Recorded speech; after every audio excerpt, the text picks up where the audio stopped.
ప్లేటుకు 1,00,000 రూపాయలటనుల్లా. ఇది ఎక్కడి కథ, ఇది ఎక్కడి లెక్క చెప్పుర్రి. ఇది ఎక్కడి కథ నన్ను ఉన్నదా? మొన్న ఎములాడకు పోయి ఎములాడలో ఒక్క ప్లేటు భోజనం 32,000 భోజనం చేసి వచ్చిండ్రు. ఇలా 1,00,000 రూపాయలకు ప్లేటు భోజనం అంటే అందాల భామలకు. ఇక చెప్పుండ్రి, మాది పేద రాష్ట్రము, మాకు పైసలు లేవు. యాడికెళ్ళి తెచ్చినావు సారు? నీ 2,000 ఎకరాల భూములు ఎక్కడన్నా కుదబెట్టి తెచ్చినవా? ఈ 200 కోట్ల రూపాయలు 1,00,000 రూపాయలకు ప్లేటు భోజనం అంటే ఎంతమంది వచ్చిండ్రోళ్ళ? దాదాపు ఒక 120 మంది వచ్చిండ్రా, 100 మంది వచ్చిర్రా. ఇక్కడ భోజనాలకే 10 లక్షలు 12 లక్షల రూపాయలు ఎన్ని పోతున్నాయి?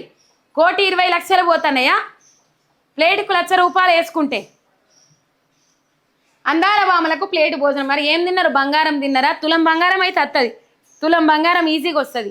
వీళ్ళకు ఇట్లా పెట్టే బదులు ఇవాళ ఈ నెలల లగ్గాలు ఎక్కువ ఉన్నాయి, పోయిన నెలల లగ్గాలు ఎక్కువ ఉన్నాయి. కనీసం పోయిన నెలల పెళ్లి చేసుకున్న ఆడబిడ్డల కన్నా 1,00,000 రూపాయలు ఇస్తే అయిపోతుండే కదా.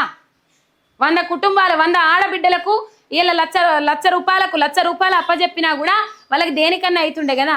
ఎన్నో రిలీజ్ కావాల్సినవి ఉన్నాయి, వైద్యానికి సంబంధించి రిలీజ్ కావాల్సినవి ఉన్నాయి. ఇలా 1,00,000 రూపాయలకు ప్లేట్ అంటే మరి ఏం తిన్నారల్లా? భూమి మీద లేని బువ్వ తిన్నారా? హైదరాబాద్ వెరైటీలు మొత్తం ఆ ప్లేట్లలో ఉండాలి అని చెప్పేసి అందాల పోటీల పేరుతో సర్కార్ అడ్డగోలుగా ఖర్చు చేస్తోంది. ఓవైపు రాష్ట్రానికి ఆదాయం వస్తలేదని, అప్పు కూడా ఉడతలేదన్నట్టు మిస్ వరల్డ్ పోటీలకు 100 కోట్ల రూపాయలు ఖర్చు చేస్తున్నారన్న విమర్శలు వినిపిస్తున్నాయి. 2 రోజుల క్రితం చౌహముల్లా ప్యాలెస్ లో మిస్ వరల్డ్ అందాల భామల కోసం ఏర్పాటు చేసిన విందు ఏకంగా 35 కోట్ల సర్కార్ ఖర్చు చేసినట్లు తెలుస్తా ఉన్నది. చూడు, చౌహముల్లా హోటల్లో వాళ్ళు పెట్టుకున్నారు, 35 కోట్ల రూపాయలను అజ్జేసిరట. ఒక ప్లేట్ భోజనం 1,00,000 రూపాయలు. ఏం తిన్నారు సారు దునియా మీద? మరి బంగారం మీద తిన్నారా? ఏం కథన చెప్పుర్రిగా. అందాల భామలకు ప్లేట్ భోజనం రూపాయలు 1,00,000. ఒక రాత్రి 35 కోట్ల ఆంఫట్. విందు పేరుతో రేవంత్ దుబారా ఖర్చు. సర్కారు తీరుపై జనం ఆగ్రహం. ఓవైపు ఆదాయం లేదంటూనే మరోవైపు అడ్డగోలుగా ఖర్చు.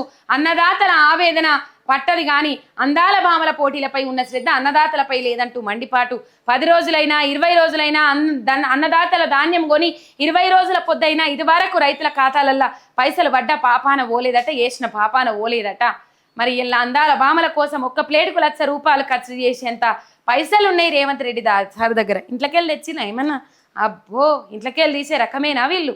ఇంకా దోస్తే అందున కాడికి దోసుకొని పోయే రకంగా ఇంట్లోకెళ్ళి తీసే రకమా? తెలంగాణ ప్రజల నెత్తి మీద భారం రుద్దుకుంటా పోతా ఉన్నారు. అందాల పోటీలతోని వచ్చే ఆదాయం శూన్యం, ఏమీ లేదు అక్కడ. 90% వాళ్ళకు పోతే 5% కూడా వీళ్ళకు రాదు, రాష్ట్ర సర్కారుకు రాదు.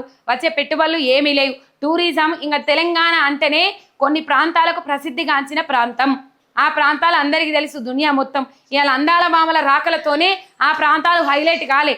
ఇలా అందాల భామలు వచ్చిపోయిరని చెప్పేసి అందరు బారులు తీరరు. వాళ్ళకి ఎప్పుడు టైం ఉంటే అప్పుడు దర్శించుకొని పోతారు, పుణ్యక్షేత్రాలు తిరుగుతారు. ఇట్లా ఈ పరిస్థితి చూస్తా ఉన్నాం. 1,00,000 రూపాయల భోజనం. అప్పుడెప్పుడో ఎములాడ పోతే ఎములాడలో సభ పెట్టిండ్రు గదే, తొండలు గుడ్లు పెట్టని భూములు అని చెప్పేసి లగచర్ల భూముల గురించి మాట్లాడిండు కదా. గప్పుడే ఒక్క భోజనం 32,000 రూపాయలు. అండ్ ఒక వ్యక్తి మీద పంచలు కూడా 10,000 రూపాయలకు పంచలు కట్టుకున్నారట.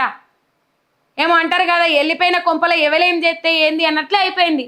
సొమ్మొక్కడిది సోకొక్కడిది అన్నట్లు అయిపోయింది కథ. ఇయ్యల్లా వెళ్ళిపోయిన కొంప అయిపోయినట్టు అయిపోయింది తెలంగాణ రాష్ట్రం. ఇయ్యల్లా కాంగ్రెస్ వాళ్ళ చేతులకు అప్పచెప్పినాక మొత్తం ఆగమాడి వడివి అధ్వానం.